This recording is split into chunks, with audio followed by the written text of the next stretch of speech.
Hai, Assalamualaikum. Ni pasti ramai yang tahu ya, kek yang saya potong ni. Ni namanya kek lapis asam manis. Kek ni saya menggunakan asam half flake dan tepung biskut Mary. Nak tahu macam mana saya buatnya? Jom tonton video ni sampai habis. Okay, ini bahan-bahan untuk kita buat kek lapis masam manis ya. Kita ada tepung biskut Mary. Kita beli biskut Mary itu, kita tumbuk, pecah-pecahkan, terus kita blender halus macam ni. Lepas tu ni tepung gandum biasa ya.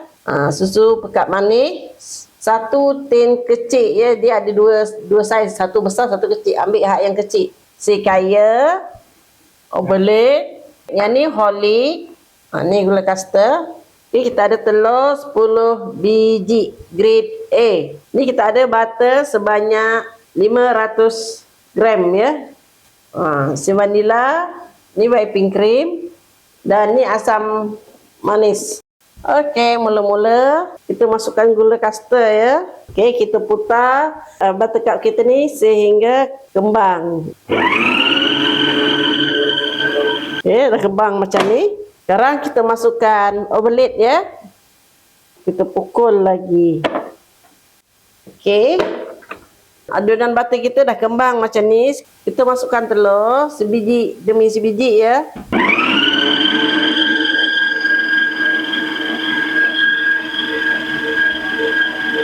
Okey, sekarang kita masukkan susu pekat manis ya. Okey, bila susu dah sebati, kita masukkan serikaya. Okey, kita masukkan Horlick dan tepung biskut Mary. Ini kita pukul perlahan.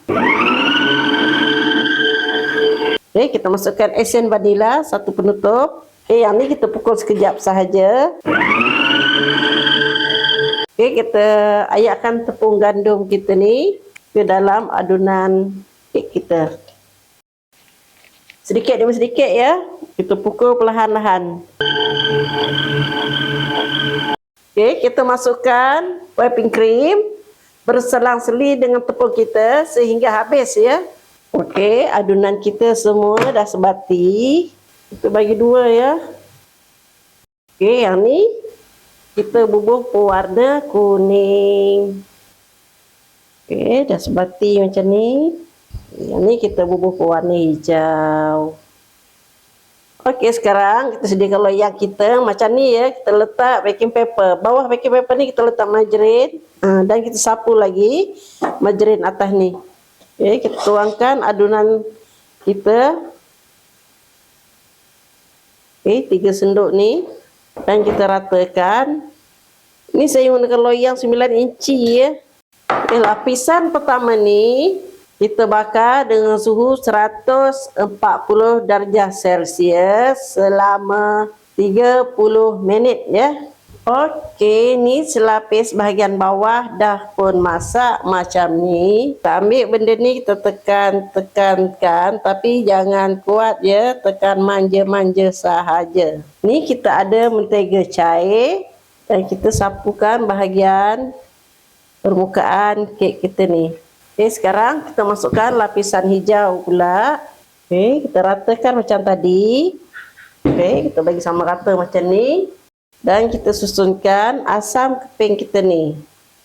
Half-flake nama dia.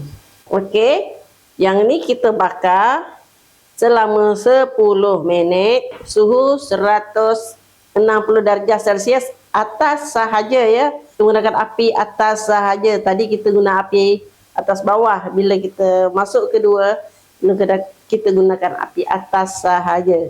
Okey, ni bahagian kedua. Sebelum kita letak adunan yang ketiga, sama juga macam tadi, kita sapukan mentega cair supaya kek kita jadi lembap ya. Tekan manja-manja sahaja. Kalau sendok besar, 2 sendok cukup lah ya. Ini sendok saya ni kecil-kecil je. Sebab tu saya letak 3 sendok. Kita bakar sama saja macam tadi ya suhunya. Okey, ini yang kedua ya, untuk lapisan kedua. Jadi yang ketiga, keempat, sehinggalah adunan kita ni habis ya. Sama sahaja prosesnya. Okey, ini yang last ya.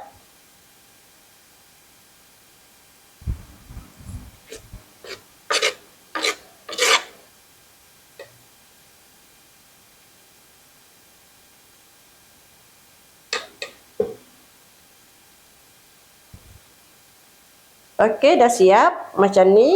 Jadi kita bakar selama 10 minit, suhu 160 ya. Redai yang bawah, bukan yang tengah ya. Sebab ini dah tinggi. Kalau yang tengah nanti yang ni dekat dengan besi atas, yang ni jadi hangus. Alhamdulillah. Kek kita dah pun masak. Apa mentega? Mentega ni supaya kek kita nampak moist.